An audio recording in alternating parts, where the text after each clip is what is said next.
On the night of our divorce, I sat on the toilet for 3 hours. The thing I held in my hand felt like a red-hot branding iron. It was nothing else. It was a pregnancy test. Clear as day, 2 red lines. My mind went completely blank, buzzing with a dull roar. The words Matthew had thrown at me that morning outside the Civil Affairs Bureau kept bouncing back and forth in that emptiness, sharp as shards of ice. Sophia, I've transferred the money to your card. It'll last you a while. Don't contact me again. Oh, right, he pulled open the car door with a smooth motion, as if discarding an old piece of clothing. If you're really that unlucky, if you got pregnant from just one time, make sure to tell me. I'll cover the abortion fee. His newly bought black Cullinan roared its engine, loud enough to shake the air, and sprayed a face full of exhaust fumes at me. So damn graceful. Now well. His words had come true. I looked down at my stomach, still as flat as if nothing had happened. But those 2 red lines were so glaring they could burn. Pregnant from just one time. I really had the worst luck ever. Matthew, you're such a damn jinx. Welcome to listen to my full sweet love series novel. I'm the blogger and I'm Twilight's novel. Now let's start the main story. Matthew and I had known each other for 10 years and been married for 3. Once, we were the golden couple that everyone in our circle envied. He was Matthew, the heir to the Jeong Group, born with a silver spoon in his mouth. His life had been smooth sailing, and his bones were etched with the arrogance and desire for control of an elite. I was Sophia, a girl from an ordinary family. I'd fought tooth and nail to squeeze into his glittering world. What was I after? His good looks? His money? At first, maybe it was that little bit of different light in his eyes when he looked at me. Unfortunately, that light faded far too quickly. For 3 years of marriage, I'd been like a decorative vase, placed in his luxurious but icy villa. He was busy, flying around the world. When he came home, he'd either collapse into bed and sleep, or sit in front of his computer dealing with endless work. My words to him were probably no different from the wind outside the window. Communication? It didn't exist. Passion? It had long gone cold. The final blow-up happened over a small thing. It was my birthday, and he'd forgotten.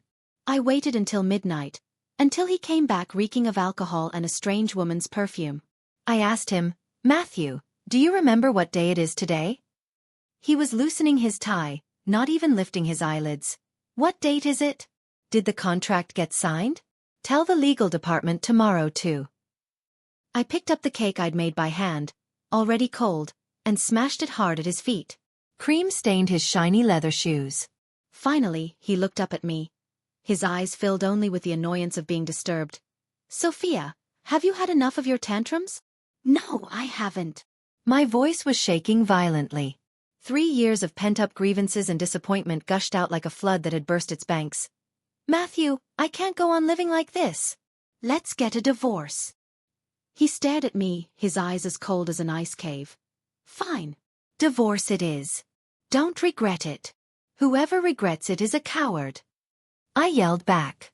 Then came the Civil Affairs Bureau that morning. He was extremely efficient, and the property division was clean and neat. He transferred a sum of money into my card. More than I could earn in a lifetime. It was like getting rid of an object he'd finally grown tired of. Clean, neat, no trace of reluctance. I threw the pregnancy test into the trash. Then I fished it out, wrapped it in several layers of tissue, and threw it back in. As if that could somehow get rid of the unexpected little life in my stomach too. Matthew's words swirled in my mind. I'll cover the abortion fee. Go to hell with that. I sat on the cold floor, leaning against the equally cold bathtub, shivering all over. My hand unconsciously wandered to my lower abdomen. Here there was a life. A life that had quietly taken root just as I decided to cut off all ties with Matthew completely. Ironical, isn't it? So damn ironical. What should I do? Get an abortion? The moment that thought popped up, my heart felt like it was being squeezed tightly by an invisible hand, so painful that I could barely breathe.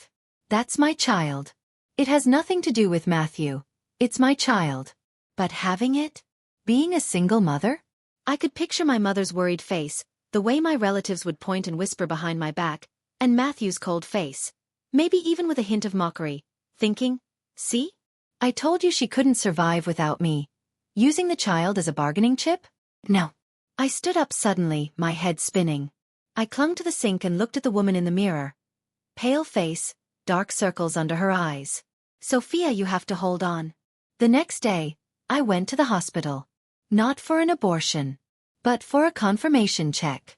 Sitting on the cold plastic chair outside the obstetrics and gynecology department, I was surrounded by couples. Pairs of people, all looking either expectant or nervous. Only me. Alone. My fingers, clutching the registration slip, were squeezed so tight my knuckles turned white. Sophia. The nurse called my name. I took a deep breath and walked in. The doctor was a middle-aged woman, her tone gentle.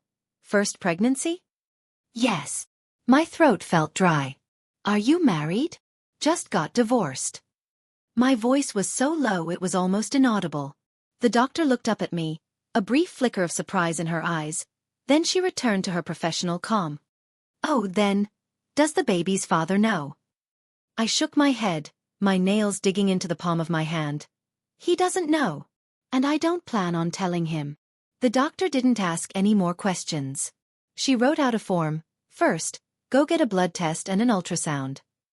The time waiting for the results felt infinitely stretched. I looked at the tiny gestational sac on the ultrasound report, like a blurry bean. Tears fell without warning, splattering on the report and smudging a small patch of ink. The doctor looked at the report, confirmed intrauterine pregnancy, about 5 weeks along. The fetus is developing normally so far. What do you plan to do? I wiped away my tears, looked up, and my eyes held a determination I hadn't expected myself. I'm going to have it. The doctor nodded. Good. Then you need to pay attention to your nutrition and come for regular prenatal checkups. It'll be harder doing this alone. If you run into any difficulties, communicate with the community or your family in time. Family? I gave a bitter laugh. If my mom found out I was pregnant with my ex-husband's child right after the divorce, she'd pass out on the spot. Walking out of the hospital, the sun was dazzling. I instinctively covered my lower abdomen. Baby, from now on, it's just the two of us. Mom will protect you. Away from that man named Matthew. The first thing I did was move. The money Matthew had given me was enough for me to rent a 2-bedroom apartment in a nice neighborhood. And after paying the deposit, there was still a lot left. I didn't be stubborn. I used it. I told myself it was child support from him, paid in advance. The new home was in an old neighborhood. It didn't have the luxury and coldness of a villa area, but it was full of life. There were big trees downstairs, old men playing chess while fanning themselves, and aunties doing square dances. It was nice. My best friend Luna, a fiery interior designer, was so shocked when she found out I'd gotten divorced and was pregnant that her jaw almost dropped.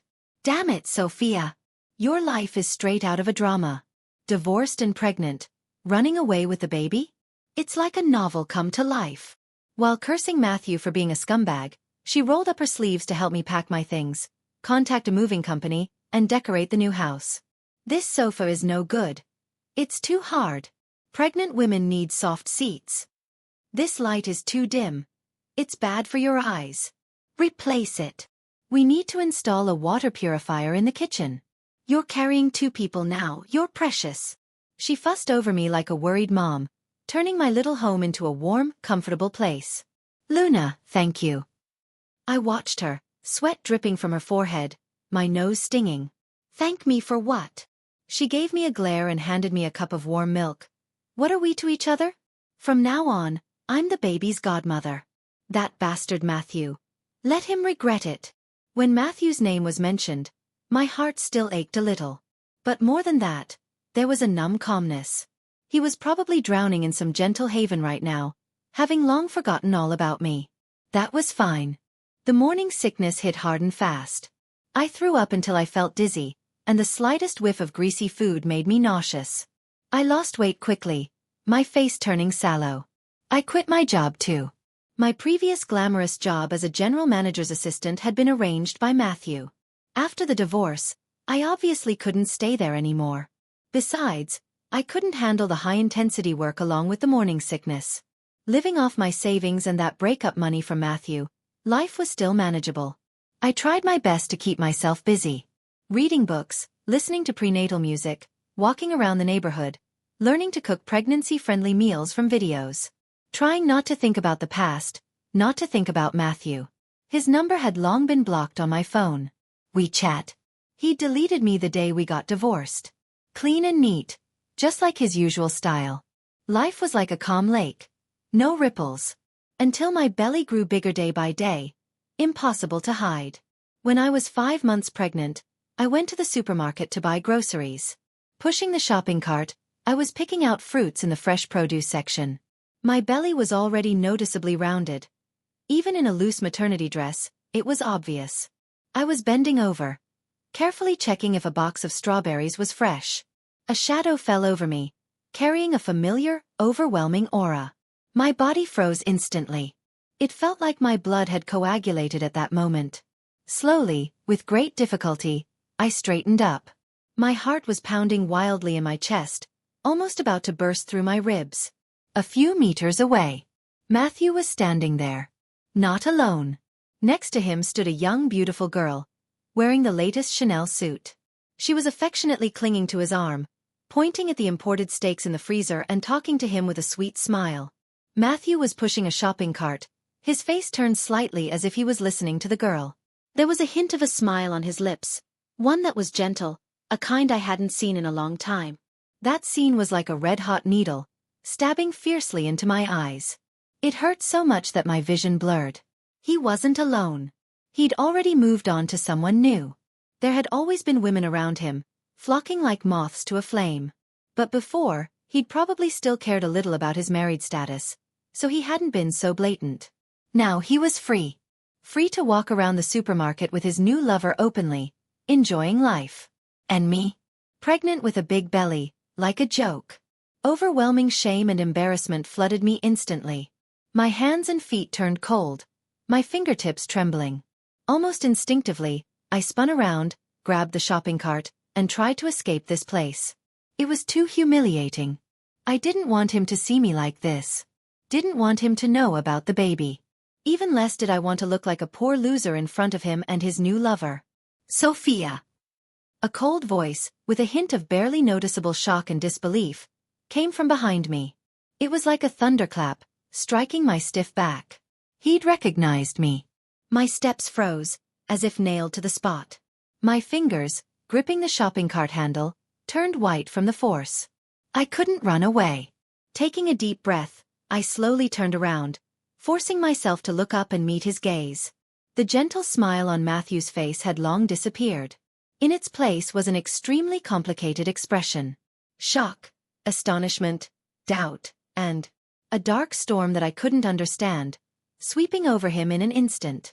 His gaze, heavy as if it had substance, was fixed firmly on my belly. That look was so sharp it could pierce through clothes. The girl next to him also sensed something was wrong. She looked at me, then at Matthew, the smile on her face faltering. "Matthew, who is this?" Matthew ignored her. It was as if he hadn't even heard the girl's question. His eyes didn't blink, staring at me, or rather at my belly. His lips were pressed into a cold, straight line, his jaw tight. Under the bright supermarket lights, his handsome face was now so dark it looked like it could drip water. He suddenly the girl's hand that was clinging to his arm, striding towards me. His steps were fast and urgent, carrying a terrifying momentum. The girl was caught off guard by his sudden movement, stumbling and letting out a shocked, wronged cry. "Matthew!" Matthew paid no attention. In a few steps, he was in front of me. His tall figure completely enveloped me, bringing a strong sense of oppression. We were too close. Close enough that I could smell the familiar cold woody perfume on him, mixed with a hint of an unfamiliar sweet feminine scent. My stomach churned violently. Fighting back the nausea, I took a step back instinctively, placing my hand on my belly to protect it. That action completely ignited the storm in his eyes. "Whose is it?" He spoke, his voice low and hoarse, terrifying like sandpaper scraping against wood. Every word was sharp as ice shards. The supermarket was crowded and noisy. But in this small area around us, the air seemed to have frozen. Sidelong glances from people around us drifted over. I looked at him, at this face that had once made my heart flutter, but now only filled me with coldness and disgust. The part of my heart that had long gone numb started to ache, a faint, stabbing pain. "Speak." He took a step closer, his eyes fierce as if he wanted to devour me. "Sophia, I'm asking you, whose baby is this?" His voice wasn't loud, but it carried the fury of an impending storm. The girl beside him also walked over, her face looking unhappy. She stared at me with scrutiny and hostility. "Matthew, who exactly is she?" Matthew still ignored her. All his attention was fixed on me, like nails on my body, on my belly. Suddenly, I wasn't afraid anymore. A burst of courage, like the recklessness of someone who had nothing left to lose, mixed with long-suppressed anger and grievances, surged up in me. I looked up, meeting his murderous gaze, and pulled out an extremely sarcastic smile. My voice wasn't loud, but it was clear, cold as if I was ready to burn everything to the ground. "Mr. Matthew, we've been divorced for almost 5 months. Who do you think this baby could be?" Boom. The color drained from Matthew's face instantly. In his deep eyes, which had always been filled with confidence and dominance, for the first time, clear emotions of shock and panic were reflected. It was like a huge stone being thrown into a calm lake, stirring up towering waves. He stared at me, then suddenly looked down at my belly. His lips moved, as if he wanted to say something, but no words came out. The girl next to him was also completely stunned, her eyes wide as saucers.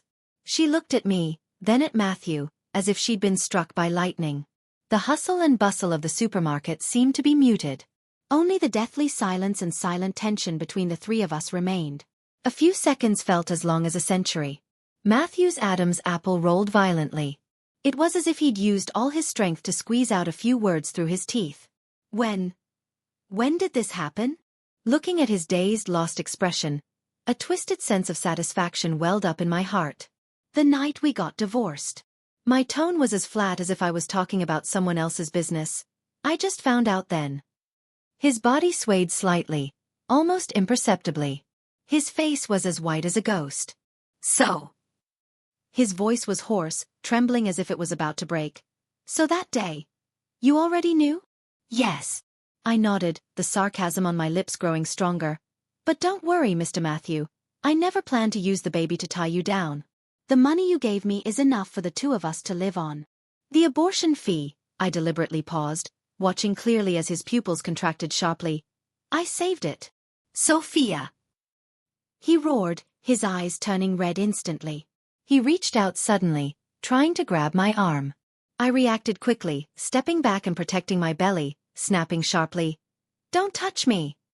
His hand froze in mid-air. In his eyes, rage, panic, and disbelief tangled wildly, almost swallowing him whole. "You!" His chest heaved violently, as if he'd been overwhelmed by the huge amount of information and lost the ability to speak. "Why didn't you tell me?" "Tell you?" I laughed as if I'd heard the funniest joke in the world. Tears welled up in my eyes, uncontrollably. "Tell you what?" "Tell my ex-husband, who had just said, 'I'll cover the abortion fee,' outside the Civil Affairs Bureau, that I was pregnant with his baby." "Matthew, did you want to laugh at me? Or did you want to give me a little more money to keep me from bothering you with the baby?" My voice rose sharply, carrying the sobs and anger I'd suppressed for so long. "I'm not that cheap, Matthew. This baby has nothing to do with you. From now on, we go our separate ways. Please, and your new girlfriend." I glanced coldly at the girl next to him, whose face had turned deathly pale. "Stay away from me." After saying that, I couldn't stand being there for another second. I slammed into Matthew, who was standing in front of me. He was in a daze, and even when I bumped into him, making him stagger, he didn't react, grabbed the shopping cart, and rushed straight towards the checkout counter without looking back. My steps were unsteady, but my back was straight. Tears finally poured down, blurring my vision.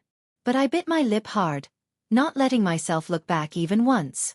I thought that chance encounter in the supermarket would be the last time Matthew and I crossed paths. A man as proud as him, having his pride torn apart in public and being rejected by me without mercy, shouldn't come back to humiliate himself again. Besides, he'd never been short of young beautiful women who knew how to please him. I underestimated him. Underestimated how much the existence of this baby would impact Matthew. Underestimated the terrifying desire for control in his bones, and maybe some belated feeling, something even he himself didn't understand. My new home was no longer peaceful. First, the doorbell rang. I looked through the peephole. It was Matthew. He was standing outside, his hair a little messy, dark circles under his eyes heavy. His expensive suit jacket was slung casually over his arm, and he exuded a sense of decadence and anxiety. I didn't open the door. Through the door his voice came in, hoarse and tired. "Sophia, open the door. Let's talk." "There's nothing to talk about." I leaned against the door, my hand protecting my belly. "About the baby." His voice rose, carrying suppressed anger. "That's my baby too. Legally, he's just my baby." I replied coldly. There was a long silence outside the door. It was so long that I thought he'd left. "Sophia." His voice came again, much lower, even carrying a hint of pleading. "Please, I'm begging you. Open the door. Let me see you. See the baby." My heart felt like it was pricked by a needle. "Mr. Matthew, please go back. Don't disturb the peace of me and my baby." The sound outside the door stopped completely. Through the peephole, I saw him leaning against the cold wall, his head hanging down, his shoulders slumping. He looked like a trapped beast that had been completely defeated. That back view even looked a little desolate. But I didn't soften. Belated affection is cheaper than grass. The coldness and harm he'd given me were real. In the days that followed, it was like he'd decided to wait me out. Every day at quitting time, his car would park downstairs of my building without fail. That black Cullinan. Arrogant and annoying. He didn't come up, didn't honk the horn. He just parked there silently, like a silent volcano. Luna came to bring me soup. When she saw the car, she was so angry she almost took off her high heels to smash the windshield. Is this bastard never going to give up? What's he doing? Acting like an affectionate tycoon. Where was he earlier? I pulled her back, shaking my head. Just leave him be. Pretend he doesn't exist. But could I really pretend he didn't exist? Every time I went downstairs for a walk, I could feel that burning gaze, following me like a shadow, locked on me through the car window. It made my skin crawl. What was even more ridiculous was that he started hanging things on my door. One day, it was a big bag of top-quality imported fruits.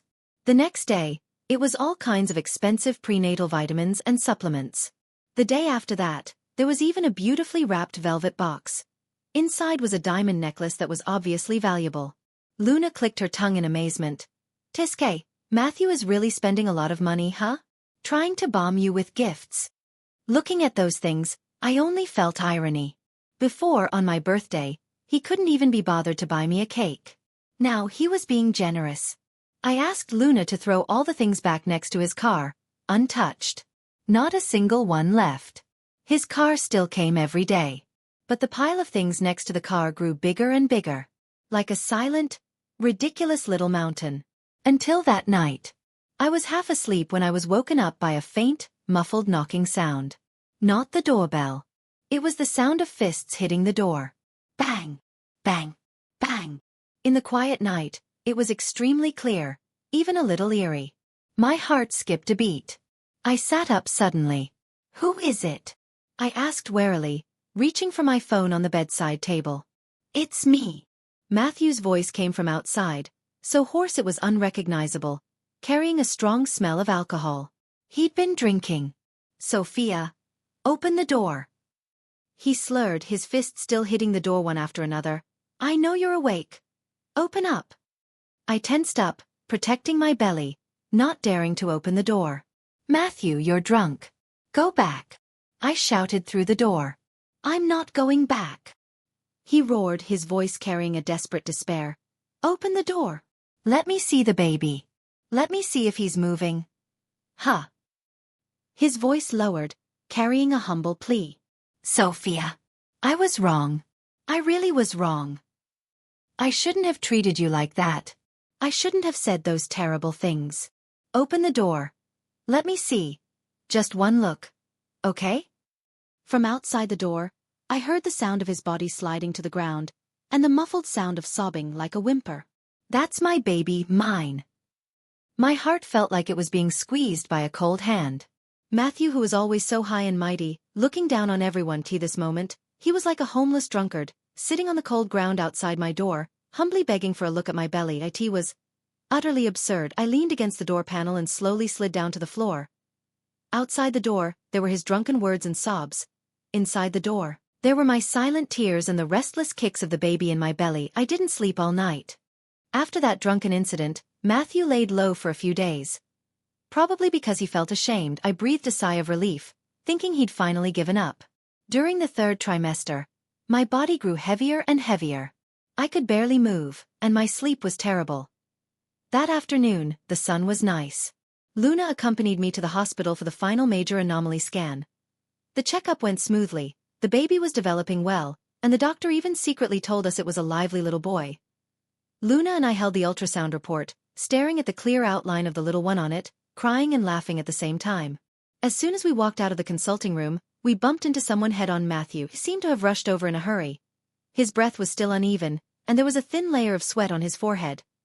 His suit jacket was unbuttoned, revealing the white shirt underneath, and his tie was a little askew.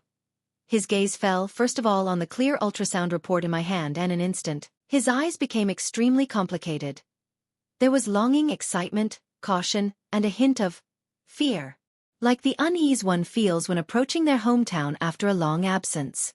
"Sophia," he spoke, his voice dry, "how was the checkup?"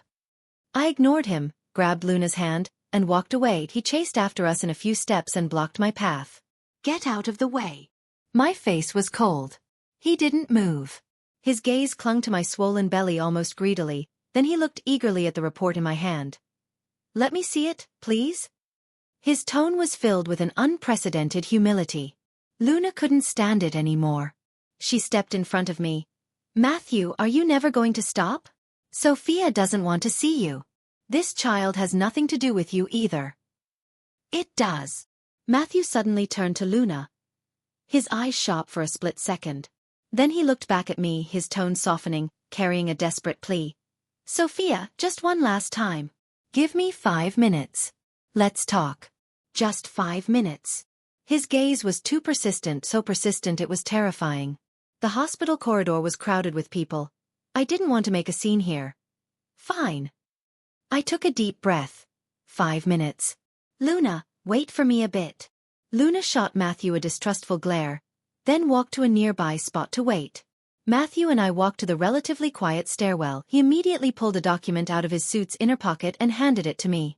I glanced at it, a property transfer agreement. It was a top-tier school district house in the city. Part of a luxury residential complex, a large flat-floor apartment. Worth tens of millions. "Sign it." Matthew's tone carried an undeniable urgency. "This house is for you and the baby. It'll be under your name." I stared at those thin pages, feeling nothing but irony. "Mr. Matthew, what does this mean? Compensation? Or hush money? It's security." He interrupted me urgently, his eyes burning. "Sophia, I know I was an asshole before. I deserve to die. I don't ask for your forgiveness. But this child, he's my flesh and blood. I can't let him stay with you. Suffer with you. Suffer." I laughed as if I'd heard something ridiculous. "Matthew, what makes you think my child will suffer if he's with me? That's not what I meant." He ran a hand through his hair anxiously. "I just want to give you both the best. The best house, the best life, the best education. He deserves all of this. He's my son, Matthew's son." "Ha!" I sneered and pushed the agreement back to him. "Mr. Matthew, I appreciate your kindness, but my son doesn't need it." "Sophia." He grew anxious, grabbing my wrist tightly. "Don't be stubborn. Do you know how hard it'll be for you to raise a child alone? You have to take this house. I'm begging you. Give the child a safety net." His fingers were burning hot, and his eyes were filled with unhidden panic and anxiety. He was truly scared. Scared I wouldn't accept it. Scared he'd lose all connection with this child. "Let go." I wrenched my hand free with force, stepped back to protect my belly, and stared at him coldly. "Matthew, put away your self-righteous charity. My child and I don't need it. We have a place to live, money to spend, and we're doing fine. Save your money and your house for those women around you. Don't come and dirty our lives." "Sophia." His eyes turning red instantly, like a trapped beast that had been thoroughly provoked and had nowhere to run. "What do you want from me?" "Huh." He took a sudden step closer, and a powerful sense of oppression washed over me. "Do you want me to tear my heart out and show it to you? I know I was wrong. Horribly wrong. I shouldn't have ignored you. I shouldn't have said those terrible things. And I definitely shouldn't have treated you like that. When we got divorced. These past few months, I've been like a walking corpse. I regret it. Sophia. I regret it so much it hurts. His voice was hoarse, filled with a desperate despair and pain that was on the verge of breaking. Every day, I'd wait downstairs for you. Watching your belly grow bigger and bigger. Watching you come and go alone. I wanted to slap myself to death. That's my child. He moves inside you. He kicks you. He'll laugh. He'll look like you, or like me. But what about me? I'm like an idiot, only able to watch from behind the car window. I don't even have the right to touch you both. His red eyes were bloodshot, and hot liquid swirled wildly in them, yet he stubbornly refused to let it fall. Sophia, give me a chance, please. Let me make it up to you both. Let me take care of you. For the child's sake, okay? He looked at me, his gaze humble enough to touch the dust and no longer the arrogant heir to the Jong group. Just a pitiful man begging to be close to his own flesh and blood. In the stairwell, the only sound was his heavy breathing. I looked at his red eyes, at his face twisted in pain. The frozen part of my heart seemed to crack open a tiny gap. But soon, it was covered by an even deeper chill. It was too late. Far too late. The moment he my hand and said, "I'll cover the abortion fee." The moment he swaggered around with his new lover. The moment I lay alone on that cold ultrasound table, staring at that tiny gestational SACT was already too late. Matthew, I spoke, my voice calm without a single ripple, yet it was like a poisoned ice pick stabbing him hard. Hearing you say all this now only makes me feel sick. This child will always be just my child. Sophia's child. You don't deserve to be his father. After saying that, I didn't look at his face, now drained of all color, as if all life had been sucked out of it. I turned around with my heavy belly, and walked step by step, with unwavering resolve toward Luna, who was waiting at the door with a worried look. Behind me, there was a deathly silence, and a suppressed whimper, like that of a dying beast. The due date drew closer and closer. Matthew never appeared again. That black Cullinan disappeared completely from downstairs of my building. All the things he'd sent were cleared out by Luna, as I'd asked. Finally, the world was quiet.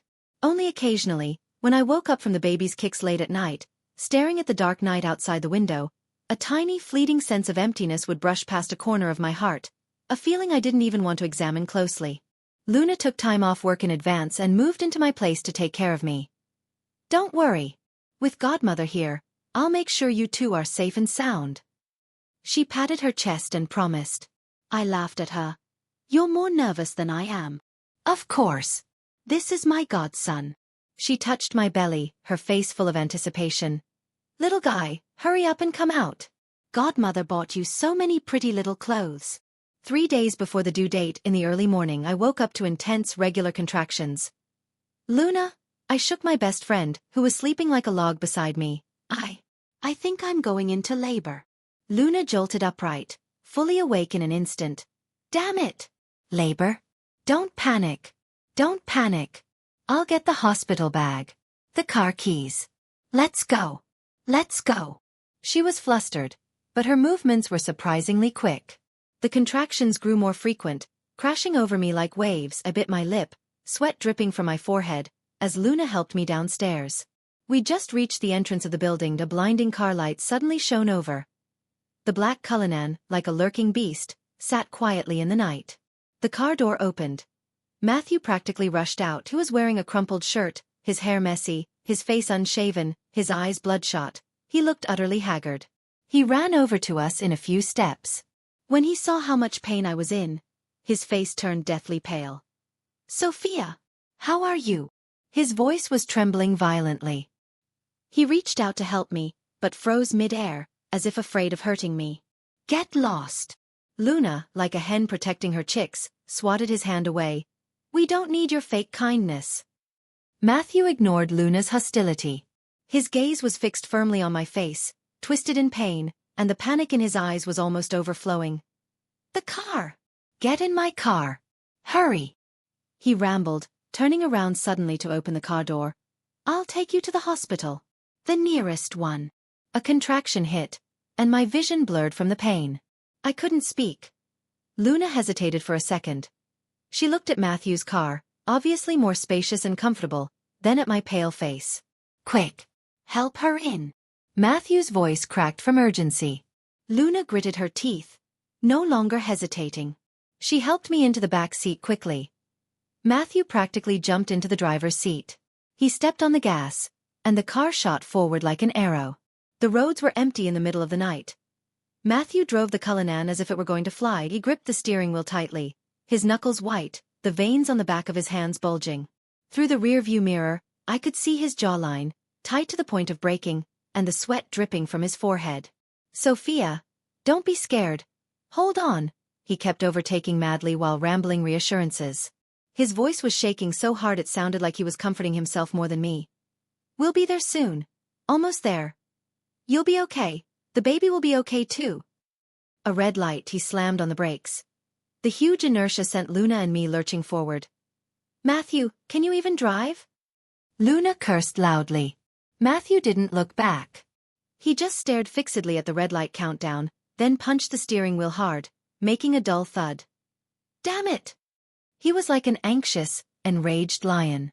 As soon as the light turned green, the car roared forward again. The contractions grew more intense, the intervals shorter. I bit my lip hard, trembling all over from the pain, my nails digging deep into Luna's arm. "Sophia, don't bite. Breathe deeply. Follow me. Inhale, exhale, inhale, exhale." Luna was also sweating profusely from anxiety. When Matthew saw my state through the rearview mirror, his breath hitched. The panic in his eyes turned into tangible fear. "Sophia, don't fall asleep. Look at me. Hold on," he roared, his voice cracking with sobs. Finally, the car skidded to a stop in front of the hospital's emergency entrance. Matthew was the first to jump out. He pulled open the car door, his movements rough with urgency, yet when he touched me, he suddenly gentled them, carefully lifted me into his arms, carrying me horizontally. His arms were shaking. His whole body was shaking. Doctor, help. My wife is in labor." He carried me, holding me like a fragile treasure, and roared at the emergency hall at the top of his lungs, and in his voice there was unhidden fear and despair, enough to tear through the night. I was quickly wheeled into the labor room. Luna followed in as a family member. Matthew was stopped outside the door. Through the small glass window on the door, I could see him pacing back and forth in the corridor like an anxious trapped beast. He kept pressing his face against the crack of the door to look inside, his eyes red with terror. The contractions were overwhelming. Each one felt like it was tearing my body apart. Time stretched on endlessly. After an unknown amount of time, the doctor checked me and said seriously, "The cervix is dilating too slowly, and the baby's heart rate is dropping. We can't wait any longer. Prepare to move to the delivery room. We may need an episiotomy or forceps. Where's the family? We need a signature." Luna panicked. I'm her friend. Friends aren't enough. We need a direct family member or her husband to sign. The nurse said quickly. Matthew outside the door clearly heard this. He grabbed the door frame and roared, I'm her husband. I'll sign. Let me in. I'll sign." The nurse looked at the doctor hesitantly. The doctor glanced at Matthew, who looked like a maniac outside the door, then at me, who was almost exhausted from the pain. She made a quick decision. "Let him in to sign. Hurry." The door opened. Matthew rushed in like a gust of wind and threw himself beside the bed. The cold scent he usually wore was mixed with a strong smell of sweat and tobacco. He didn't even look at the consent form the nurse handed him. He grabbed the pen, his hand shaking so hard he could barely hold it, and scribbled his name crookedly in the signature box. "Doctor, save her. You must save her." After signing, he grabbed the doctor's arm with surprising strength. His eyes were fierce enough to devour someone, yet filled with the most humble plea. "No matter what happens, prioritize the mother. You must prioritize the mother. Do you hear me?" His voice was hoarse and broken, filled with a desperate madness. The doctor winced in pain from his grip and frowned. "We'll do our best. Please step outside first." The nurses half persuaded, half pushed Matthew out. The moment the door closed, the last thing I saw was him clinging to the door frame. His red eyes, filled with boundless fear and despair, like an abandoned child. The delivery room door completely blocked his view. Agonizing pain tore at me and my ears. There were the doctor's calm instructions, and Luna's encouraging words through her sobs. And faint sounds from outside the door, suppressed whimpers, like those of a dying beast. My consciousness drifted in the waves of pain, and a moment of blurred awareness, Matthew's hoarse, sobbing cry from outside the door.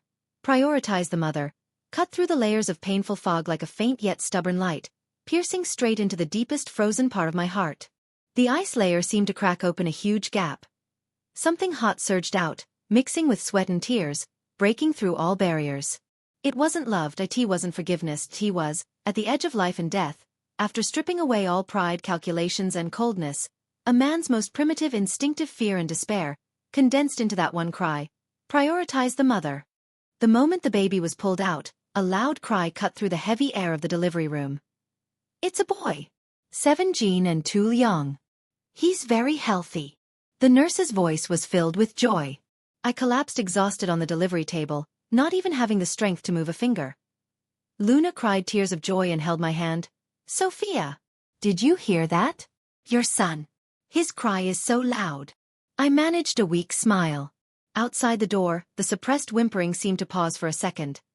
Then came more urgent knocking, filled with ecstasy and disbelief. "Sophia! Sophia! How are you? Is the baby okay?" Matthew's voice was so hoarse it was unrecognizable, trembling with the relief of surviving a disaster. The nurse took the baby to clean him up. The doctor was finishing the final suturing for me. Finally, the delivery room door opened. Matthew was the first to rush in. He completely ignored the little bundle in the nurse's arms, who was crying loudly. His eyes, like a radar, locked onto me instantly, exhausted on the delivery table. He ran to the bed in a few steps, moving so fast he created a gust of wind. "Sophia," he spoke, his voice trembling uncontrollably. He looked at my pale, sweat-soaked face, my messy hair, and my still swollen belly. The uterus takes time to contract after the placenta is delivered. His eyes turned red instantly. Not the red of anger, but the red of extreme heartache, extreme fear, all emotions crashing over him like a flood. He suddenly dropped to one knee beside my bed. This man, proud to his core, knelt on one knee in front of everyone.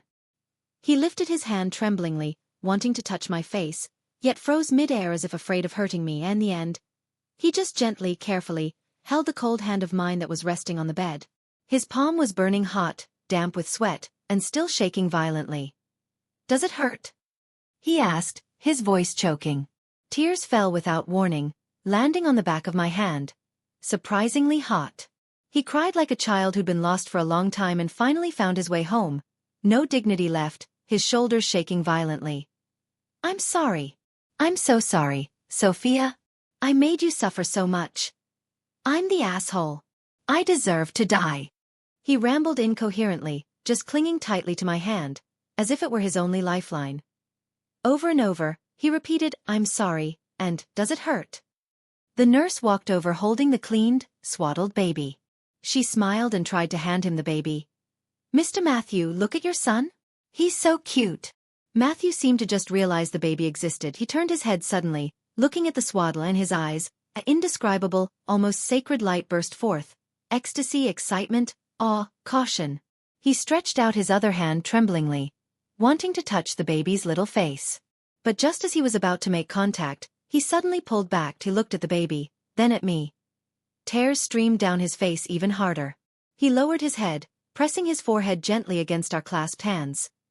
Hot tears soaked the back of my hand. He was like a devout believer, finding a lost treasure in a temple. In the delivery room, the only sounds were the baby's loud cries and the man's uncontrollable sobs, like a trapped beast being reborn. I closed my eyes tiredly on the back of my hand. There was the warmth of his tears. The ice in my heart seemed to be completely melted by these hot tears.